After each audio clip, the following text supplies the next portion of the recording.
The first thing Elara Whitmore noticed when she stepped back into Briar Hollow was how little the town cared that she had been gone for 17 years.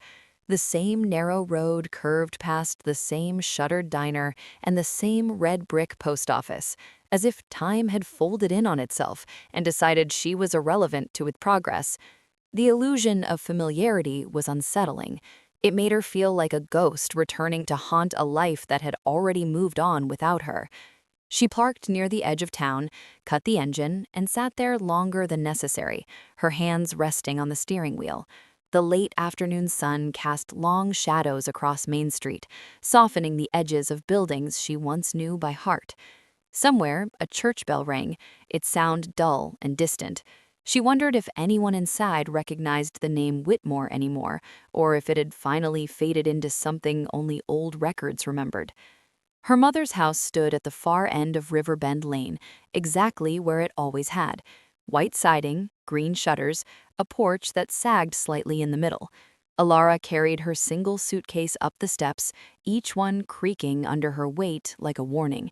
The keys stuck in the lock before finally turning, and the door opened with a low groan, releasing the smell of dust and old wood. The house felt smaller than she remembered, or maybe she had grown into someone who no longer fit inside it. She set her suitcase down and walked through the rooms slowly, touching the backs of chairs, the edge of the kitchen counter, the banister leading upstairs. Everything was in its place, preserved as if her mother had simply stepped out for groceries and forgotten to come back. The clock above the stove ticked loudly, counting seconds no one listened to. Evelyn Whitmore had been dead for 3 months, and Elara still hadn't cried. Not properly. Grief, for her, had come out sideways, in clenched jaws, in sleepless nights, in the way her chest tightened whenever she thought too hard about unfinished conversations. Upstairs, her old bedroom waited. The pale blue walls were untouched, the narrow bed neatly made. A box sat on the dresser, taped shut, her name written across the top in her mother's careful handwriting. Elara hesitated before opening it. Inside were a few childhood drawings, a broken bracelet, and a folded envelope. She didn't open the envelope, not yet. Instead, she went back downstairs and stepped out onto the porch.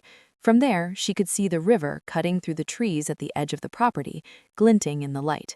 Beyond it stood the Willow. The tree's branches hung low, sweeping the ground like tired arms. Even from this distance, Elara felt its pull. She turned away, her pulse quickening, and went back inside. That night, sleep came in fragments. She dreamed of voices she couldn't quite hear, of hands pulling her backward, of roots wrapping around her ankles and refusing to let go. When she woke before dawn, her heart was racing, her mouth dry. The house was silent, the kind of silence that felt intentional. She padded into the kitchen and made coffee, though she barely drank it. Her eyes kept drifting to the window that faced the river. By the time the sun rose fully, she had already made her decision. She grabbed her coat, slipped on her boots, and headed outside. The grass was damp with dew, soaking into the hem of her jeans as she crossed the yard. The closer she got, the heavier the air seemed, as if the willow altered the space around it simply by existing. Up close, the tree was enormous. Its trunk was thick and scarred, its bark split in places, bearing the marks of storms long past. Elara reached out and pressed her palm against it, surprised by how cold it felt. "I'm here," she said quietly, unsure why she felt the need to announce herself.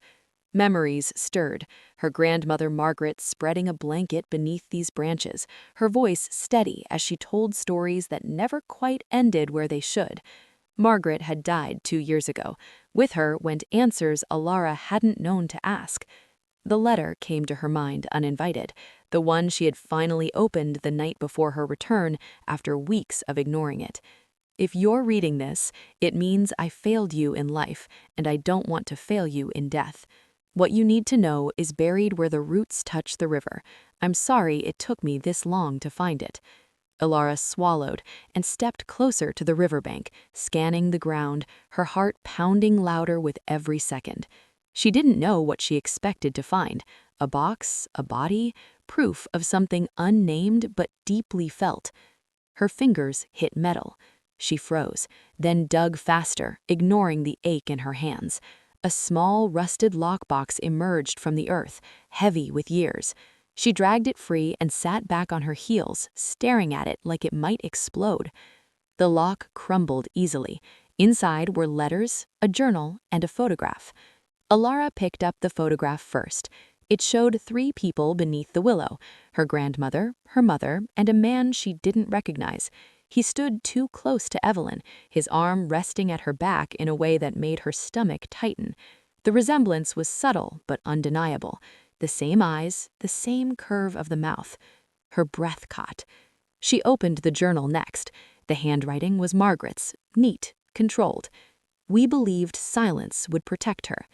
Elara read on, her hands shaking as decades unraveled in ink and regret. A young man named Jonah Reed, a love her mother was never supposed to have, a pregnancy that changed everything, a choice made out of fear and pride and misplaced devotion, a lie built carefully, brick by brick. By the time Elara reached the final entry, the light had shifted, shadows stretching long across the ground. Her chest ached, her throat tight. She closed the journal and stared at the river, the sound of water suddenly deafening. Everything she thought she understood about her family rearranged itself in her mind, forming a picture she didn't recognize. Her father, her mother, their distance, their silences. Nothing had been accidental. Elara gathered the contents of the box and stood, her legs unsteady. The truth felt heavier than the box itself, pressing into her bones. She knew one thing with absolute clarity. This was only the beginning. She turned back toward the house, carrying the past with her, unaware of how deeply the truth would fracture the present, or how far she would have to go to piece it back together. The house felt different once Elara crossed the threshold with the box in her arms. It was as if the walls had absorbed the secret she carried, the air thickening with it. She placed the lockbox on the kitchen table and stood there for a long moment, listening to the tick of the clock and the low hum of the refrigerator. Everything sounded too loud, too deliberate. She poured herself a glass of water and drank it in slow, careful sips, her eyes never leaving the box. The journal lay on top, its leather cover worn smooth by hands long gone. She opened it again, starting from the beginning, forcing herself to read every word this time. Margaret's entries were not confessions in the way Elara had expected. They were measured, restrained, as if even on paper Margaret had been afraid of letting the truth spill too freely. She wrote about Evelyn's stubbornness, her fear of disappointing the town, the pressure of being a young woman in a place that forgave men easily and women rarely. Jonah Reed appeared in the pages like a shadow, charming, reckless, and unwilling to be contained by Briar Hollow. Elara read until her eyes burned. When she finally closed the journal, her hands were trembling. The name Jonah Reed echoed in her mind. She said it out loud, testing its weight. It sounded like a man who belonged somewhere else, someone who had never intended to stay. And yet, according to Margaret's words, he had loved Evelyn deeply, deeply enough to want to leave everything behind. Thomas Whitmore's name appeared less often, but when it did, it carried a different kind of gravity. Reliable, patient, kind. A man who stepped into a life already shaped by someone else's shadow. Margaret wrote of gratitude and guilt in equal measure, of watching Thomas slowly realize what he had agreed to shoulder. Elara pressed her fingertips to her temples. Her memories of Thomas were blurred at the edges, softened by time. He had never been cruel, never distant in obvious ways. And then, one winter morning, he had packed a single suitcase and driven away without saying goodbye. She was 12, old enough to know something was wrong, too young to understand what it was. The letters in the box were tied together with a faded blue ribbon. Elara untied it carefully, as if the paper might crumble under her touch. Most of them were addressed to Evelyn, written in a hand different from Thomas's, Jonah's. She read them in no particular order, They spoke of regret and longing, of roads traveled and roads abandoned, cities passed through, jobs taken and left behind. In none of them did Jonah mention knowing about a child. The omission felt deliberate, heavy. One letter, dated 20 years earlier, made her chest tighten. I still dream about the river and that damned tree. I don't know why it follows me. Maybe because it's where I learned how easily love can be taken away. Elara folded the letter and set it aside. She had spent her life believing her father left because he didn't want them. Now she wondered how much of his departure had been a quiet surrender, a recognition that love built on a lie eventually collapsed under its own weight. A knock at the door made her jump. She wasn't expecting anyone. Few people even knew she was back. She hesitated, then moved toward the door, her heart pounding. When she opened it, a woman stood on the porch, her gray hair pulled back into a loose knot, her coat buttoned all the way to her chin. "Elizabeth Carter," the woman said, offering a tentative smile. "I live down the road. I heard Evelyn passed." Elara nodded, unsure what to say. "I brought soup," Elizabeth continued, holding up a container. "Felt wrong not to." "Thank you," Elara said, taking it. The gesture felt oddly intimate. Elizabeth's eyes drifted past Elara into the house, lingering for just a moment too long. "You're Evelyn's daughter." "Yes." "You look like her," Elizabeth said softly. Then, after a pause, "A little like someone else." The words sent a chill down Elara's spine. "Who?" Elizabeth shook her head, as if scolding herself. "Never mind, old memories. This town is full of them." Elara wanted to ask more, wanted to demand answers from anyone who might have them, but Elizabeth stepped back, already retreating. "If you need anything, I'm just down the road." After she left, Elara closed the door and leaned against it, her pulse racing. "A little like someone else." The phrase echoed in her mind, unsettling and familiar. That evening, Elara drove into town. The diner was still open, its neon sign flickering weakly. She slid into a booth and ordered coffee, ignoring the curious glances sent her way. Briar Hollow was not subtle in its interest. The waitress, a woman in her 50s with tired eyes, studied Elara's face. "You're Evelyn Whitmore's girl," she said. It wasn't a question. "Yes." "Haven't seen you since you were a kid," the woman said. "You've got her eyes." And again, that pause, that careful restraint. "Do people here know Jonah Reed?" Elara asked, her voice steadier than she felt. The waitress stiffened almost imperceptibly. She set the coffee down slowly. "That's a name I haven't heard in a long time." "Why?" The woman met her gaze. "Some stories don't belong to the whole town," she said quietly. "Some were buried for a reason." Elara left the diner with more questions than answers. As she drove back toward Riverbend Lane, the weight of the day pressed down on her. The truth was no longer confined to a box beneath a tree. It lived in the glances people exchanged, in the silences that stretched too long. That night, Elara sat at the kitchen table with the photograph in front of her, studying Jonah Reed's face. She traced the outline of his features with her finger, her reflection faintly visible in the glossy surface. She didn't know where he was. She didn't know if he was alive. But she knew one thing with terrifying certainty. If healing was possible, it would begin with finding him. Elara woke before sunrise, her body heavy with the kind of exhaustion that sleep never touched. The house was quiet, but her mind was not. Names, dates, half-formed questions circled endlessly, refusing to settle. She lay still for several minutes, staring at the ceiling, listening to the faint creak of the house as it shifted with the cooling air. Eventually, she got up. She made coffee and carried it to the kitchen table, where the photograph still lay. She hadn't put it away. Somehow, it felt wrong to hide it again. Jonah Reed's face greeted her in the early light, younger than the man might be now, but already marked by a restlessness Elara recognized in herself. She wondered what kind of life he had built, if he had children, If he had ever stood somewhere quiet and wondered about a child he never knew existed. The idea unsettled her more than she wanted to admit. After breakfast, she opened her laptop and began searching. Jonah Reed was not an uncommon name, but Briar Hollow was. She typed it in again and again, pairing it with different cities mentioned in the letters: Denver, Boise, Portland. There were results, but none that felt right. No photographs, no familiar timelines. Hours passed unnoticed. It wasn't until her phone buzzed with an unfamiliar number that she broke her focus. She hesitated before answering. "Hello? Elara?" a man's voice asked.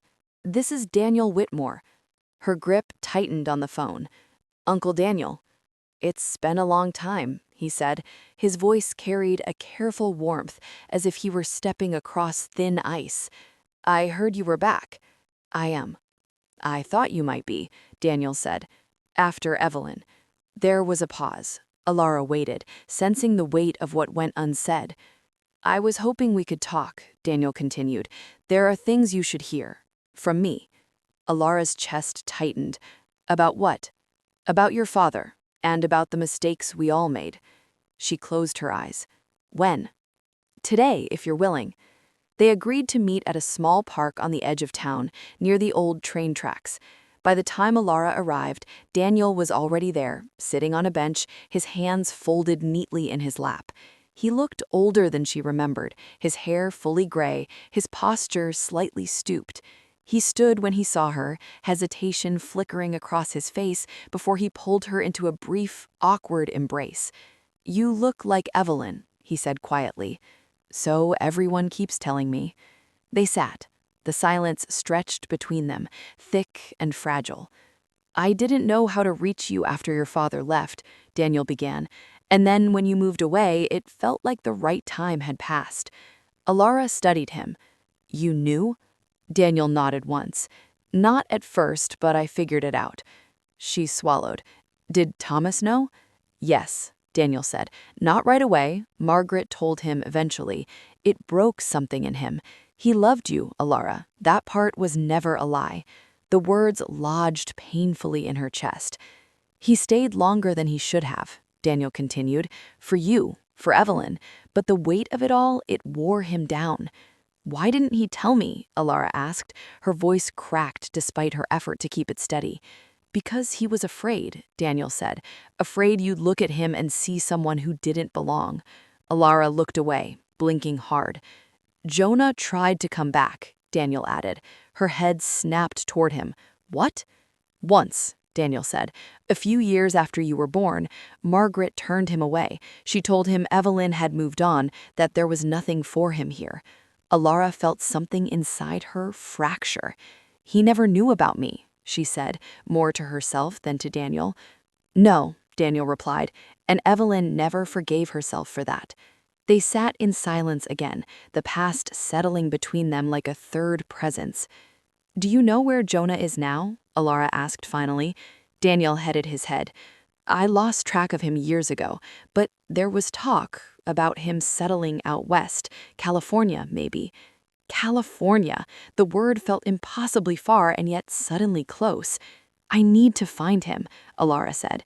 Daniel looked at her carefully. "You don't owe anyone that." "I know," she said, "but I owe myself the truth."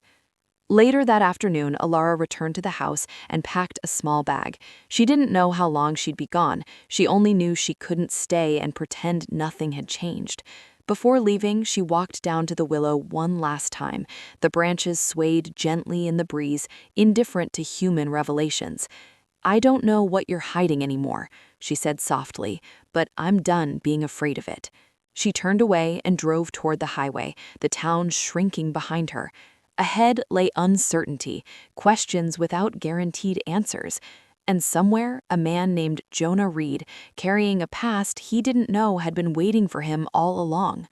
The highway stretched ahead in a long, unbroken line, its asphalt shimmering faintly beneath the afternoon sun. Elara drove with the windows down, letting the wind whip through the car in an attempt to quiet the noise in her head. Briar Hollow disappeared behind her within minutes, reduced to a cluster of trees and rooftops swallowed by distance. She hadn't told anyone where she was going, not Daniel, not Elizabeth Carter. The decision felt too fragile to explain, like something that might shatter if spoken aloud. California was an idea more than a destination, a direction rather than a promise. By the time dusk settled in, she stopped at a roadside motel just off the interstate. The sign buzzed faintly, half the letters burnt out, casting uneven light across the parking lot. She checked in, accepted a key attached to a plastic tag, and carried her bag inside. The room smelled faintly of cleaner and old carpet. Elara sat on the edge of the bed and stared at the wall, exhaustion pressing down on her. She had driven for hours, yet she felt no closer to clarity. If anything, the distance from Briar Hollow made the truth feel larger, harder to contain. She pulled out her phone and opened the Notes app, scrolling through the names and fragments she'd collected. Jonah Reed. Cities, years, letters that hinted but never confirmed. The lack of certainty gnawed at her. She closed her eyes and thought of her mother. Evelyn's silences now made sense in a way that hurt more than confusion ever had. How many times had Evelyn wanted to tell her? How many times had fear won?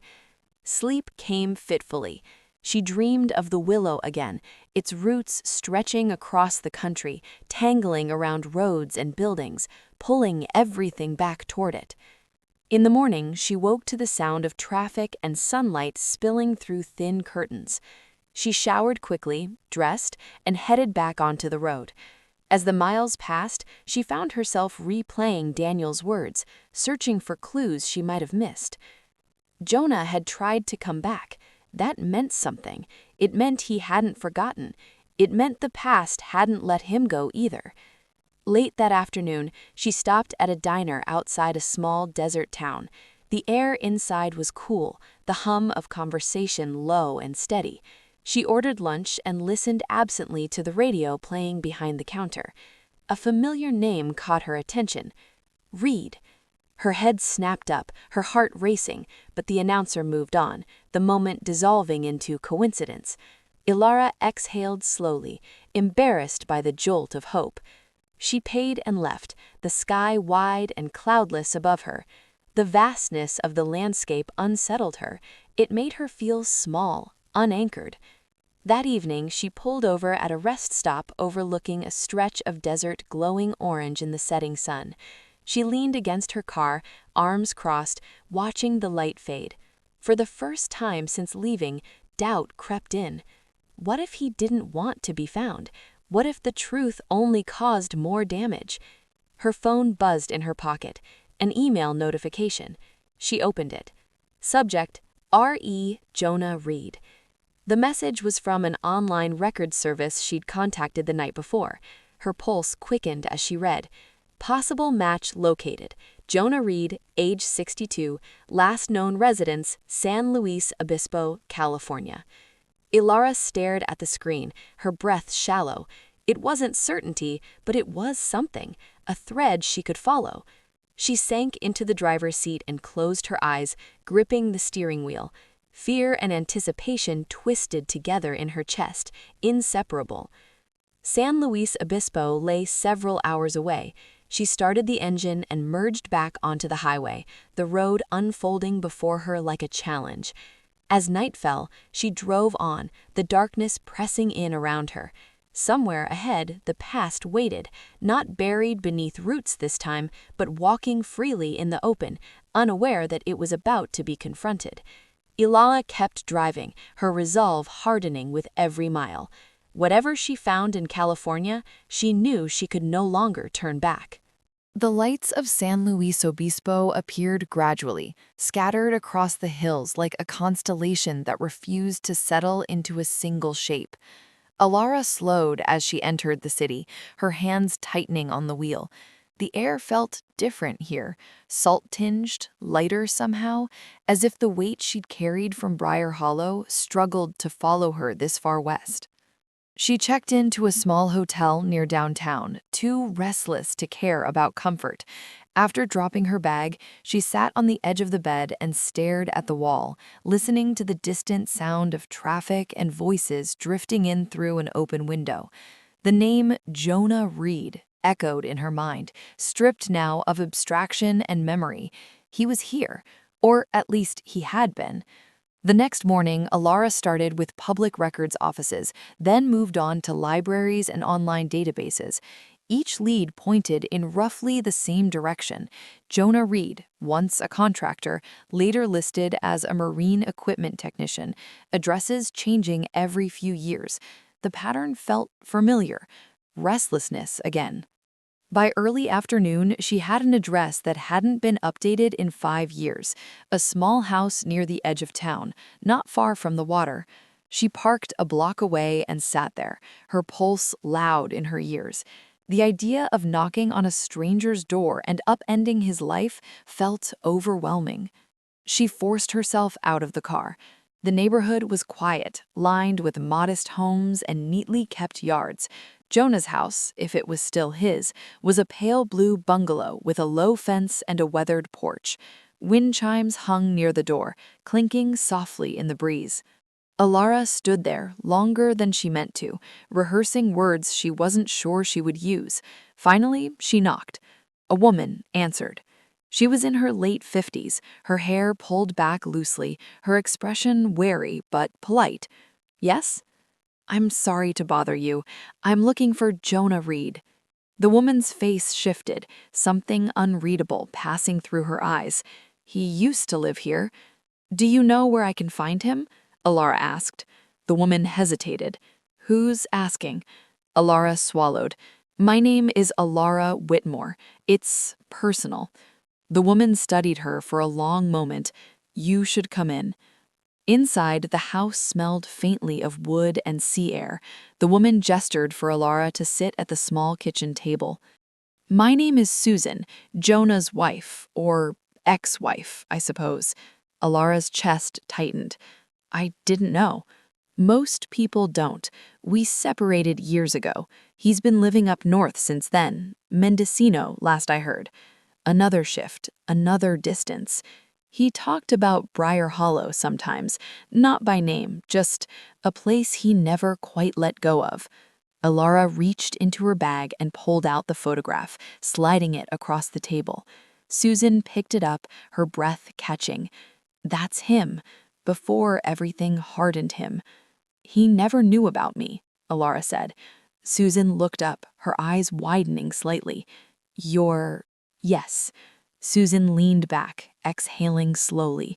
"That explains a lot." They sat in silence, the weight of decades settling between them. "He deserves to know," Susan said finally, "even if it changes things."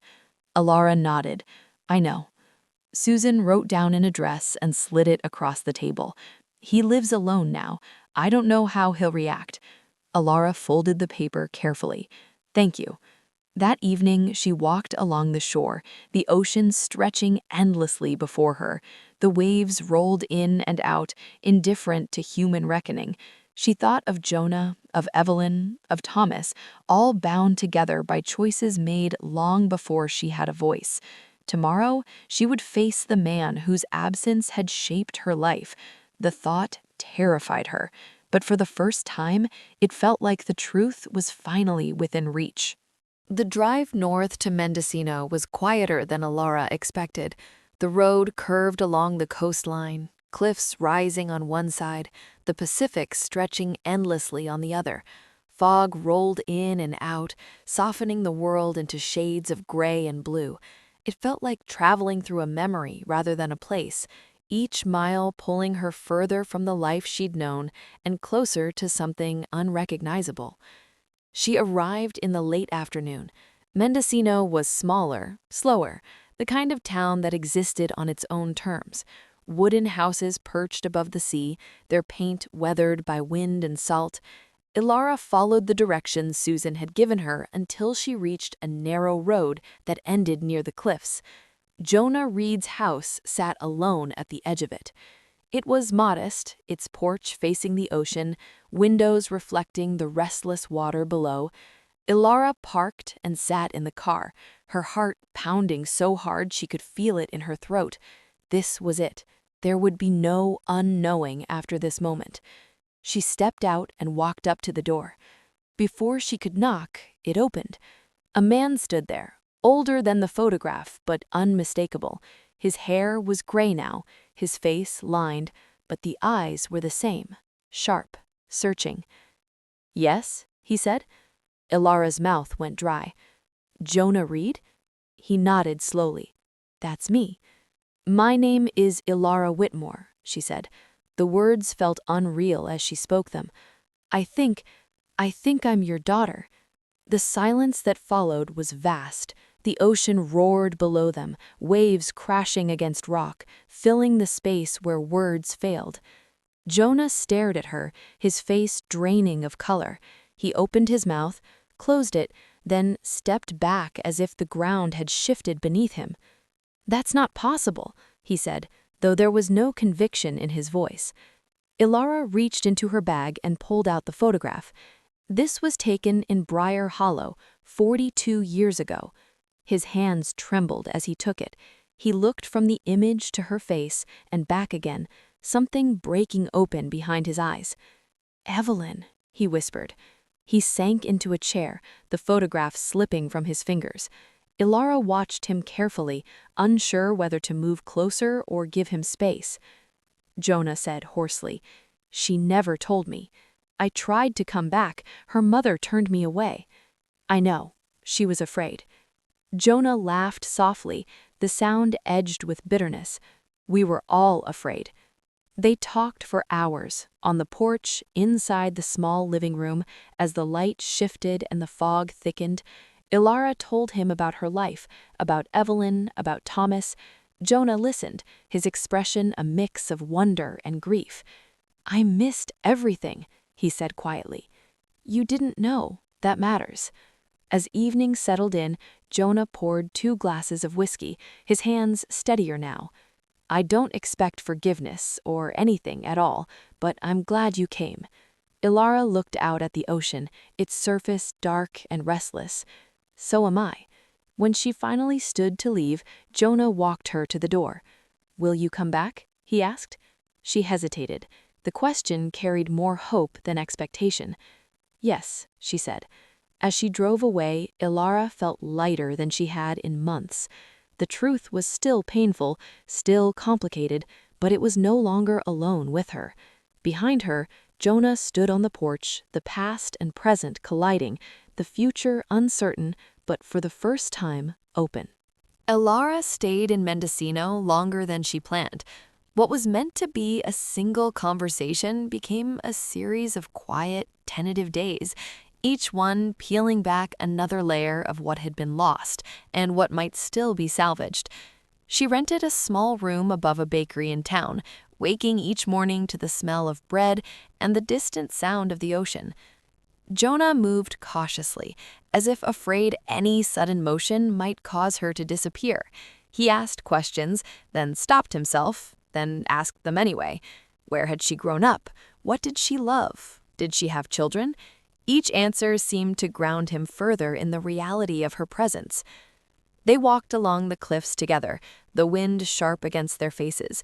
Jonah told her about the years after he left Briar Hollow, the jobs that never lasted, the relationships that ended quietly, the restlessness that followed him everywhere. He spoke of Susan with respect, of the way they had tried and failed to build something lasting. "I always felt like I left something unfinished," he admitted. "I just never knew what it was." Elara listened, recognizing pieces of herself in his words, the urge to run, the discomfort with stillness. One afternoon, Jonah brought out an old box from a closet. Inside were photographs, postcards, scraps of paper he'd carried across states and decades. At the bottom lay a folded map, creased and worn. "I kept this," he said, embarrassed. "I don't know why." It was a map of the East Coast, Briar Hollow circled in faded ink. Elara swallowed hard. Despite the growing familiarity, there were moments when the weight of the past pressed in sharply. One evening, as they sat in silence watching the sun sink into the sea, Elara felt it rise again. "Did you ever think about coming back?" she asked. Jonah nodded. "Every year, but I told myself it was too late, that I'd already done enough damage." "Thomas raised me," Elara said quietly. "He loved me. But the lie, it broke him." Jonah closed his eyes. "I never meant for any of this." "I know, but intentions don't erase consequences." The words hung between them, honest and unsoftened.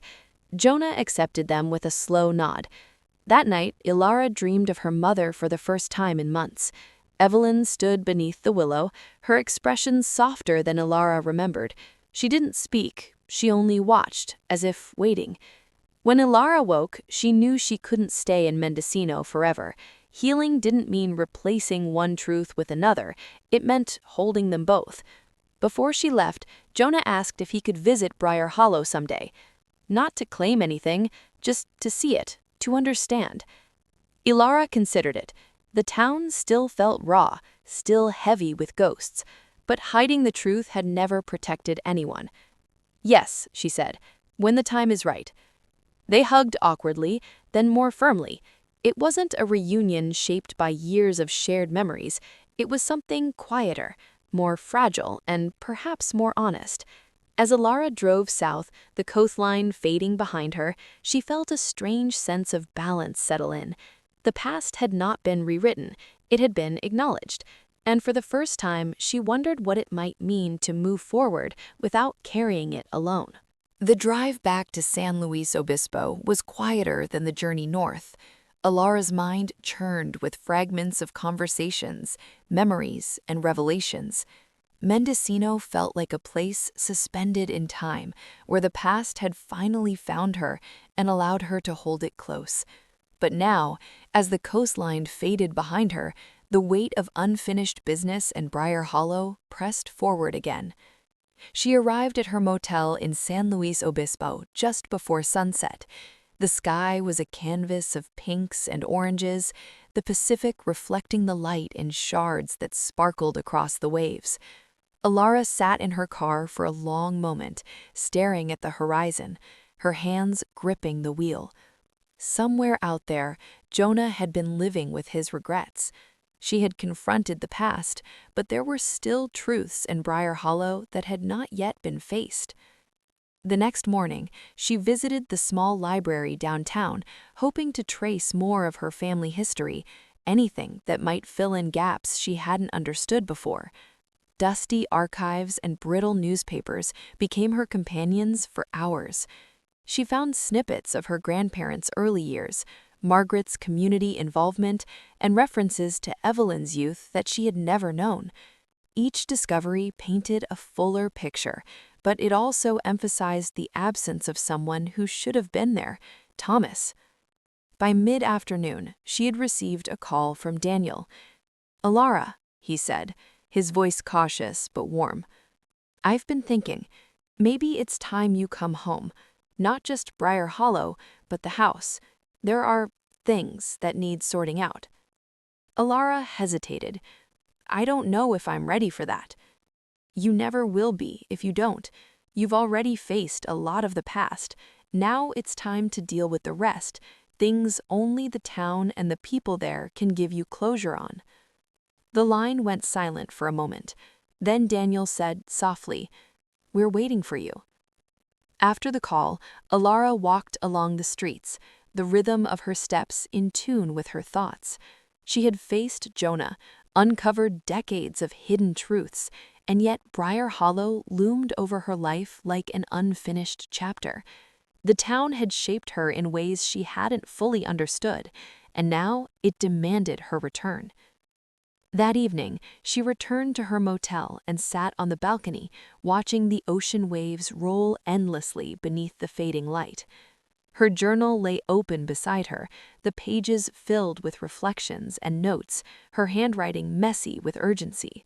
She wrote about Jonah, about Susan, about the way the past had finally become something tangible. When she finally closed the journal, she made a decision. She would return to Briar Hollow, not as a scared, uncertain girl, but as a woman who carried her own truth and who would no longer allow the weight of silence to shape her life. The drive the next morning was long but steady.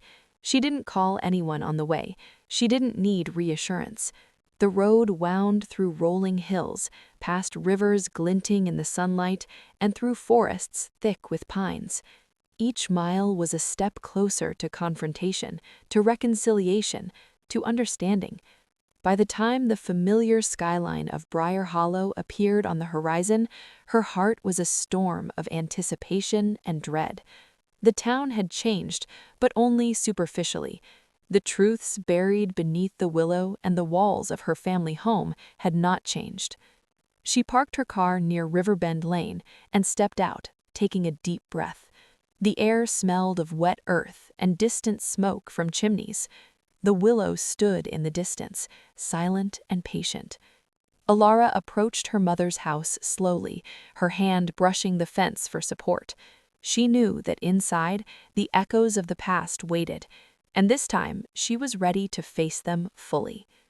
The front door creaked open as she stepped inside, the familiar smell of wood and dust greeting her. Nothing had changed. Everything had changed. She placed her suitcase down and turned toward the living room, where shadows pooled in the corners. The house seemed to hold its breath, waiting for her next move. Elara felt the weight of decades pressing around her, and yet she felt something else too, a strange, fragile hope. The past had followed her here, but it would no longer control her. Tomorrow, she would confront the people who shaped her story, and for the first time in a long time, she felt the stirrings of courage. The willow outside seemed to sway ever so slightly, as if acknowledging her return.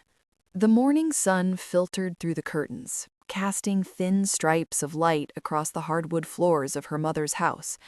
Elara woke early, the air thick with anticipation, her chest tight, as though the house itself had absorbed her tension overnight.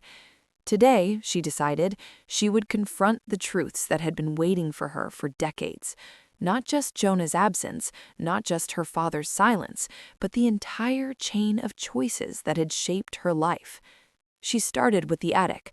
Margaret had always said that the attic held things that can't be said aloud. Now, as she opened the door and climbed the narrow stairs, Elara understood why. Dust motes swirled in the sunlight, and boxes lined the walls like silent sentinels. She opened one at random and found old photographs, letters, and journals. Some were hers, some her mother's, and some she didn't recognize. One journal, smaller and more fragile than Margaret's, was bound in faded brown leather. She flipped it open carefully. The handwriting was Evelyn's. The entries spanned years, chronicling hopes and fears, the struggles of raising a child with the weight of secrecy pressing in, and her conflicted feelings about Jonah and Thomas. Elara's hands shook as she read. I can't tell her. Not yet. The world isn't ready for this truth, and neither am I. Every day I carry the choice, and every night I wish it were different. Tears pricked her eyes.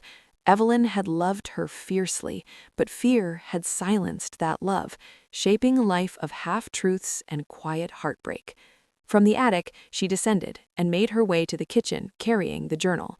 Daniel had called the night before, asking her to come to the town hall for a meeting with a few older members of the community, people who had known Margaret, Evelyn, and Jonah in their youth. They promised her answers, though Elara wasn't sure if she wanted them. The town hall was a modest brick building in the center of Briar Hollow, its wooden floors worn smooth by decades of footsteps. Daniel was waiting in the lobby, his expression cautious but supportive. Elara, he said softly, are you ready? As ready as I'll ever be, she replied. They entered the main hall, where 4 people sat in a semicircle: Elizabeth Carter, the woman who had delivered soup so long ago, Reverend Halloran, whose family had been close to the Whitmores, Margaret's old friend, Agnes, and a man Elara did not immediately recognize. Daniel introduced him quietly, a distant cousin she had never met. Thank you all for coming, Daniel said. Elara has questions. Some of the answers lie with you. Elara took a deep breath. I need to know what happened between my parents and Jonah Reed. I need to understand why so much was hidden from me." Reverend Halloran leaned forward, fingers intertwined. "You are stronger than we ever knew, and it's time you heard it all." The stories came slowly, layered with hesitation, apology, and truth. Margaret's insistence on secrecy, the town's judgment, Evelyn's fear, Thomas's quiet endurance. Each confession was a thread, weaving a tapestry of human frailty, love, and fear. Elara listened, sometimes nodding, sometimes silent, absorbing decades of choices made in shadowed moments. Elizabeth spoke of Jonah, of his charm and recklessness, of the storm of his departure and the heartbreak that followed. Agnes recounted Margaret's constant worry and how she had tried to shield everyone from pain, believing that the truth would only harm. By the time the sun had moved past noon, Elara felt the weight shift slightly. The burden of secrecy had been shared, not erased, not softened, but acknowledged. She walked outside afterwards, the cool air brushing against her face. The town felt different now, the buildings and streets carrying the echoes of conversations she had never had. She could almost see the threads connecting the past to the present, fragile but unbroken. Looking toward the Willow, she felt something stir in her chest. Clarity, understanding, not forgiveness yet, but the beginnings of it. Elara knew the journey wasn't over. Jonah, Thomas, Evelyn's memory, they all still had roles to play. But for the first time, she felt she could meet them without fear. And as she stood there, the breeze tugging at her hair, she realized that the truth, once unearthed, had a way of setting even the heaviest hearts into motion. Elara woke to the sound of birds calling outside her window, the first light of morning spilling across the floors of her mother's house. After yesterday's meeting at the town hall, the weight pressing on her chest felt lighter, but it had not vanished. She knew that acknowledging the past was only the beginning. Facing the people who had lived it and confronting her own emotions would be the true challenge. She dressed quickly and stepped outside, the crisp air biting at her cheeks. The willow stood in the distance, its branches swaying gently as if beckoning her.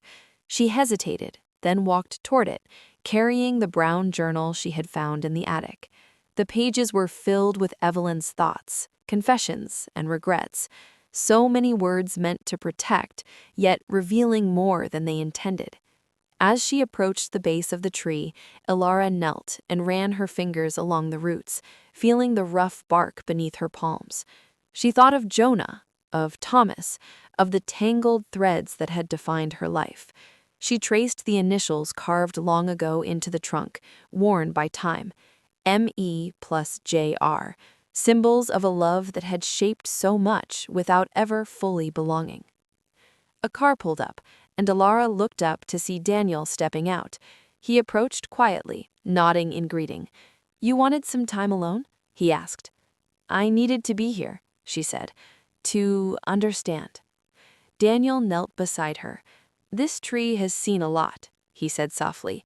"Some things that should have stayed buried, and some that couldn't stay hidden." They sat in silence for a few minutes, listening to the wind brushing through the leaves. Finally, Daniel spoke again. "I've been thinking about your father," he said. "Thomas, you need to see him, to understand him too." Elara nodded slowly. She had lived with questions about Thomas for years, the man who loved her mother, raised her, and then disappeared without explanation. Now she knew there were answers, waiting somewhere, if she had the courage to seek them.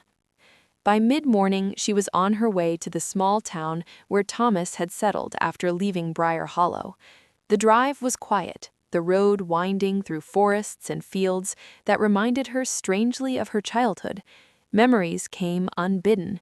Winter mornings in Briar Hollow, Thomas fixing her bicycle, the way he smiled at her with gentle patience, the quiet distance that had always left her longing for something more. When she arrived, the house was modest, surrounded by a small garden bursting with late spring blooms. Elara hesitated at the gate, her hand hovering over the latch. The years of unanswered questions, of imagined explanations, surged through her. She knocked. The door opened, and there he was, older, grayer, but unmistakably Thomas Whitmore. His eyes widened in recognition, then softened with a mixture of surprise, relief, and lingering guilt. "Elara," he said quietly, his voice rough with emotion. "Hi," she replied, her own voice catching. They stood for a moment, taking each other in, the distance of years condensed into a single fragile pause. I didn't know how to," Thomas began, but stopped, the weight of his absence hanging in the air. "You didn't tell me," Elara said softly. "I needed to know, not to punish, but to understand." Thomas nodded, tears welling in his eyes. "I thought I was protecting you. I thought leaving was the only way to keep the family together in some way, but I was wrong." Elara stepped forward, and they embraced. It was awkward at first, filled with years of separation, but slowly it became something warmer, something real. After a while, they sat together in the living room, talking. Thomas recounted his own struggles, the burden of keeping a secret that was never his to carry alone, the heartbreak of leaving a daughter he loved, the quiet guilt that had followed him across the years. Elara listened, her chest tight but open. She asked questions, not to wound, but to understand. For the first time, the distance between them felt bridgeable. As the afternoon sunlight spilled through the windows, Elara realized something important. The past had shaped them, yes, but it did not have to define them anymore. When she finally left Thomas's house, she felt the beginnings of reconciliation settling into her chest. The truth, once discovered, had the power not only to wound, but to heal. And for the first time in decades, Elara felt the fragile hope of family, imperfect, complicated, but real, stretching out before her. Elara returned to Briar Hollow with Thomas the following day, the car carrying more than just passengers. It carried years of unspoken words, quiet regrets, and the fragile hope of reconciliation. The town felt different now, not because it had changed, but because she had changed. The places that had once felt oppressive now seemed alive with history, with context, with understanding. They drove slowly down Riverbend Lane, past her mother's house and the willow that had witnessed so much. Thomas kept glancing out the window, taking in familiar sights with a mixture of nostalgia and regret. Elara stayed quiet, letting him take it all in, knowing that words were unnecessary for some parts of memory. Once inside her mother's house, they set down their bags. The walls smelled faintly of wood polish and lingering dust, and sunlight slanted through the windows, illuminating decades of absence. Elara led Thomas to the living room, where Daniel had already arrived, along with Elizabeth Carter and Agnes, ready to welcome him with quiet anticipation. "It's strange to be back," Thomas admitted, running a hand through his gray hair. "I never imagined returning like this." "You didn't have to, but I needed you here. We all did." Conversations unfolded slowly at first. Thomas recounted his decisions, the guilt he carried for leaving, and the love he still felt for Evelyn and for the daughter he had left behind. Daniel and Elizabeth shared perspectives that Thomas hadn't known, pieces of history that filled in the gaps of his understanding. The room felt heavy with the weight of the past, but also with something lighter, the possibility of understanding, of forgiveness. Later, Elara led Thomas outside to the willow. The branches swayed gently in the afternoon breeze, casting dappled shadows across the ground. She knelt by the roots, brushing away loose soil, her fingers tracing the gnarled patterns of the tree. Thomas joined her, his hands hovering over the roots. "It's strange," he said softly. "All this time, I thought I left the past behind, but it's always been here, waiting for me." "Yes," Elara said, "it doesn't matter how far we go. Some things follow us, but acknowledging them, that's the start." They stood in silence for a moment, listening to the rustle of leaves, the distant calls of birds, and the subtle flow of the nearby river. For the first time, the Willow seemed less like a witness to secrecy and more like a guardian of truths finally shared. That evening, the Whitmores gathered in the kitchen. The table was crowded with cups of tea, plates of pastries, and the quiet hum of conversation that had been absent for decades. Stories were shared, not the secrets that had caused pain, but the memories that had shaped them. Childhood adventures, Margaret's sharp wit, Evelyn's stubborn kindness, Thomas's quiet humor. Elara felt a shift inside her. The past, with all its mistakes and missteps, was no longer a burden she carried alone. It had been acknowledged, confronted, and slowly, imperceptibly, woven into the present.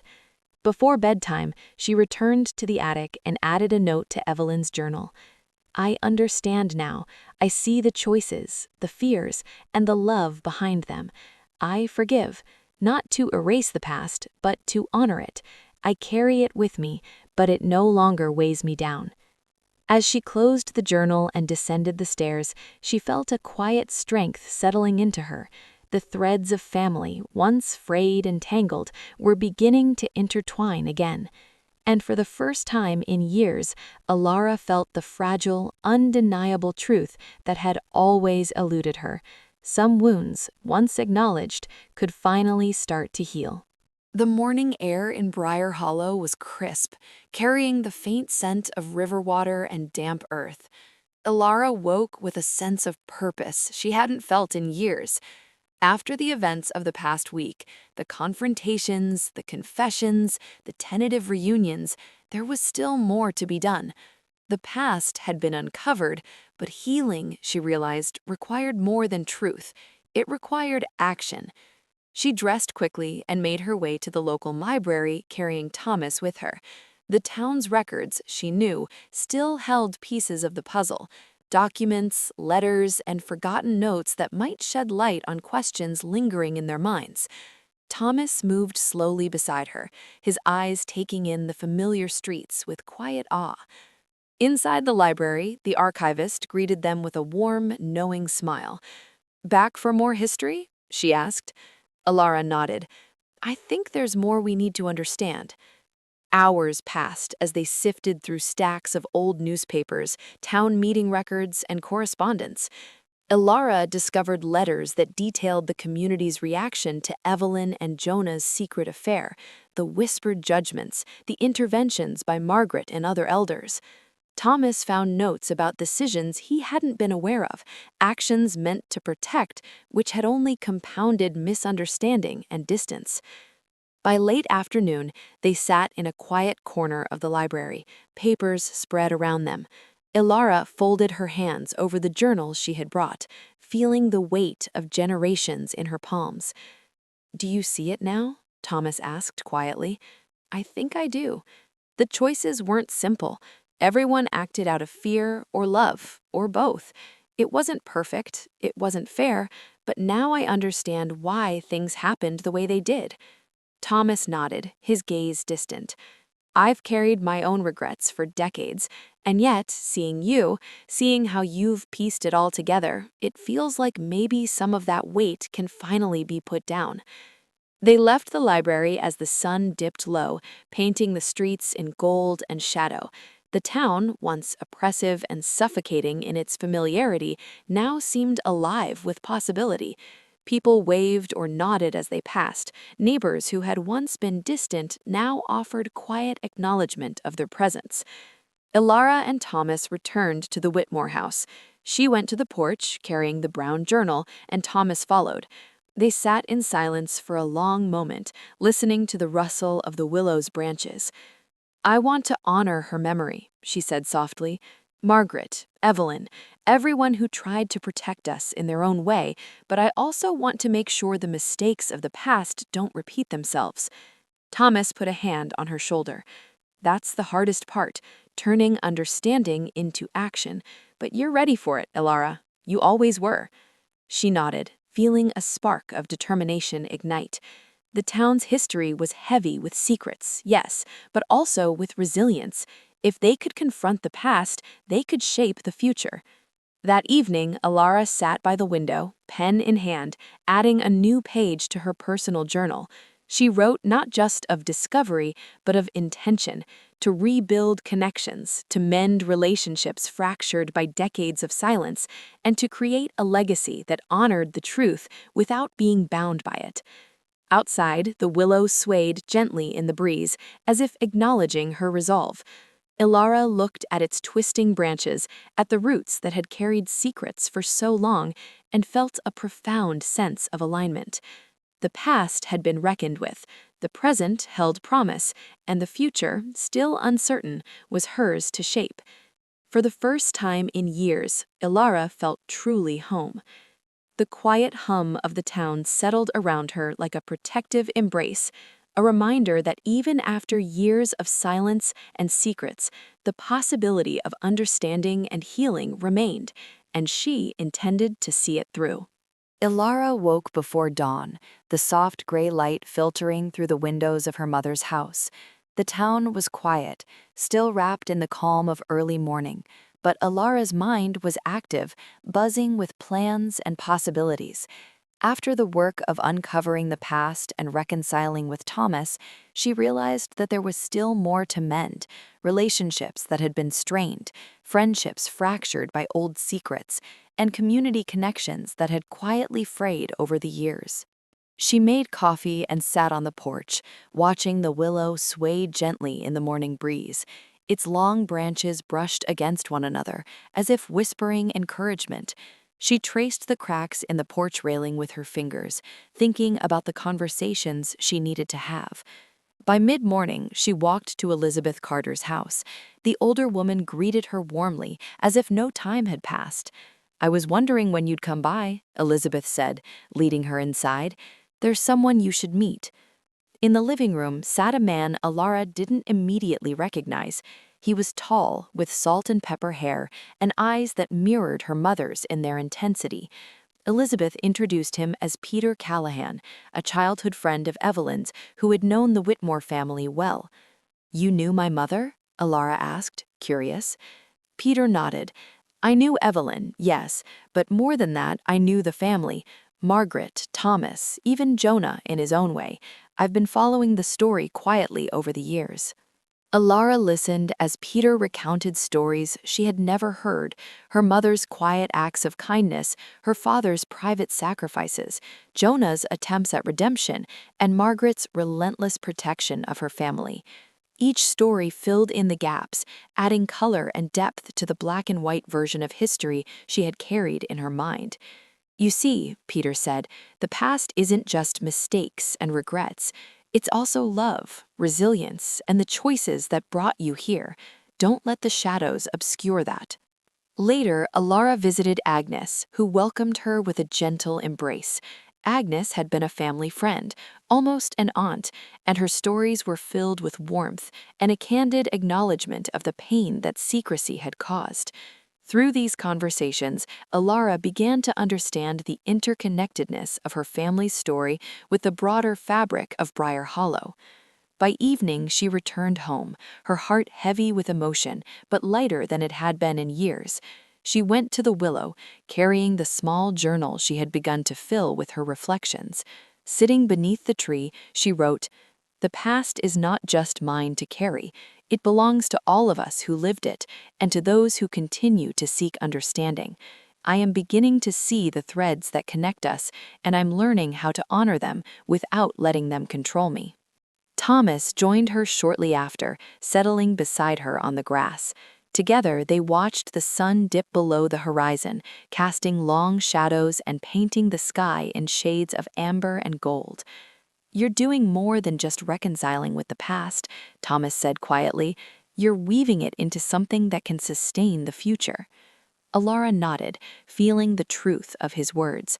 She realized that healing was not a destination, but a continuous act, an effort to honor the people who came before while shaping a life that was authentically her own. As darkness fell over Briar Hollow, the willow stood silent but steadfast. Elara felt its presence around her, a reminder that some roots, like some truths, were strong enough to weather storms and still reach upward. For the first time, she truly believed that the past, present, and future could coexist, not as separate burdens, but as a tapestry she had the power to guide. And beneath that enduring willow, Elara finally allowed herself to hope. The morning in Briar Hollow was crisp, with the smell of damp earth and pine drifting through the streets. Elara rose early, carrying a small satchel of belongings, journals, and photographs. Today, she had decided, would be about closure, not just for herself, but for the people whose lives had intertwined with hers in ways both painful and beautiful. Her first stop was Jonah's temporary residence in town. He had returned from Mendocino the previous evening, deciding he could no longer avoid confronting the town he had left behind.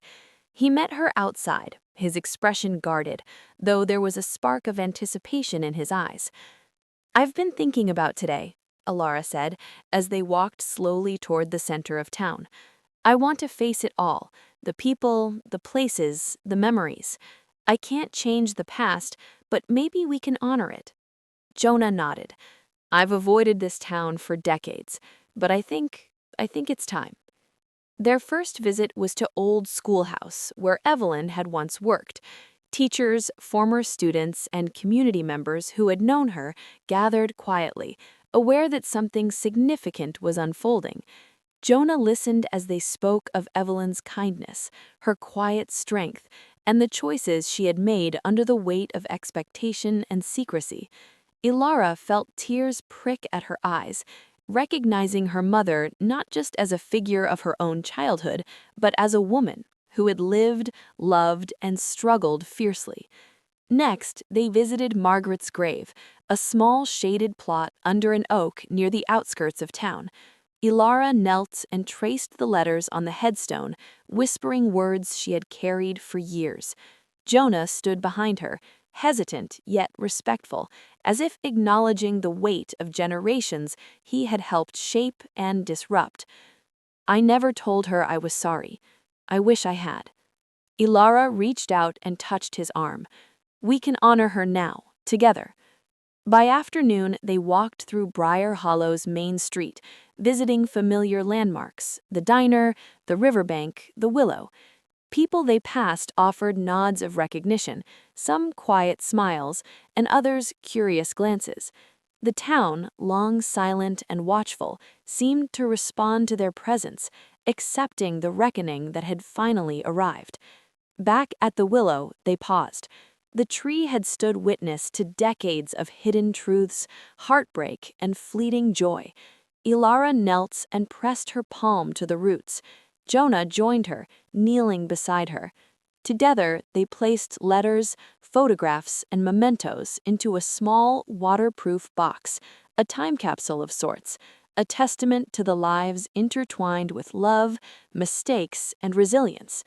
"This is for them," Elara said softly, "for Evelyn, Margaret, Thomas, for all of us."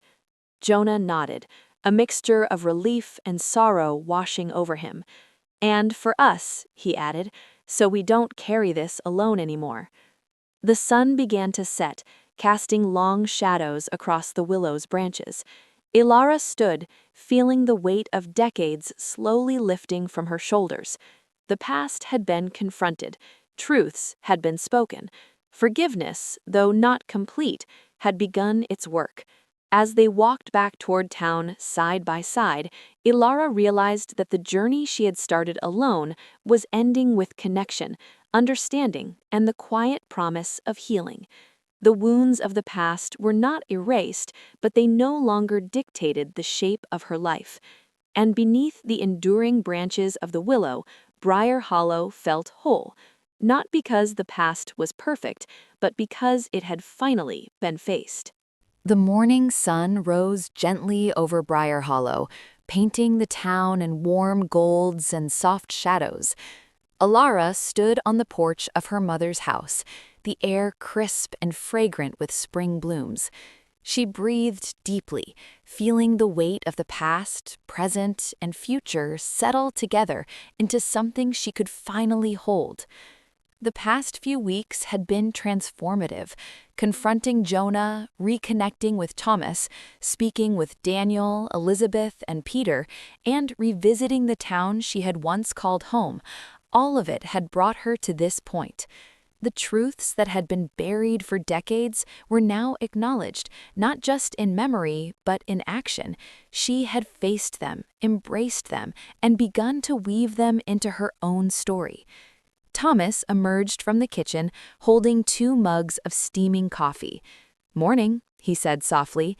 His presence, steady and warm, was a reminder of the family she had been given, imperfect but enduring. "Morning," Elara replied, taking a sip and letting the warmth seep into her hands. Jonah arrived soon after, carrying a small notebook he had started writing in again, documenting his own reflections, his regrets, and the hopes he now dared to imagine. The 3 of them stood together on the porch, looking out at the willow that had borne witness to so much pain, love, and growth. Elara reached out and touched the rough bark, tracing the initials that had been carved decades ago. She smiled softly. "It's strange," she said. "This tree, it's seen everything, but somehow it still stands, and so do we." Jonah nodded, his eyes reflecting the morning light. "I never thought I'd find peace here, not with all that I've done, all that I've left behind. But maybe peace isn't about forgetting, it's about understanding." "Understanding," Elara agreed, "and moving forward. We can't change the past, but we can shape what comes next." They spent the day in quiet reflection and conversation. They walked along the river, visited familiar streets, and shared stories of the people they had loved and lost. The town itself seemed to exhale, no longer a place of unspoken secrets, but a home that had finally witnessed and accepted the truth. By evening, Elara sat beneath the willow once more. She opened her journal and wrote, "The past is no longer a weight on my shoulders. It is a part of me, yes, but it is also a foundation. I carry it with respect, not fear. I forgive, I understand, and I am free to live my own story." Thomas and Jonah joined her, sitting quietly, their presence a comforting reminder that connection, once mended, could endure. The willow's branches swayed gently above them, casting soft shadows that danced in the fading light. Elara looked at both men and then out at the river, flowing endlessly toward the horizon. She realized that the journey had not been about uncovering every secret or resolving every wrong. It had been about embracing the truth in all its complexity and allowing that truth to guide her forward. The sun dipped below the horizon, painting the sky in brilliant shades of orange and violet. For the first time in decades, Elara felt entirely at peace. The past had been reckoned with, the present held promise, and the future stretched before her, wide and open, waiting to be shaped by her own hands. Beneath the enduring willow, Briar Hollow, and the family she had reclaimed, she knew one simple truth. Healing was possible, even after years of silence and shadows, and now she was ready to live it. Elara closed her journal, took a deep breath, and let the wind carry her forward.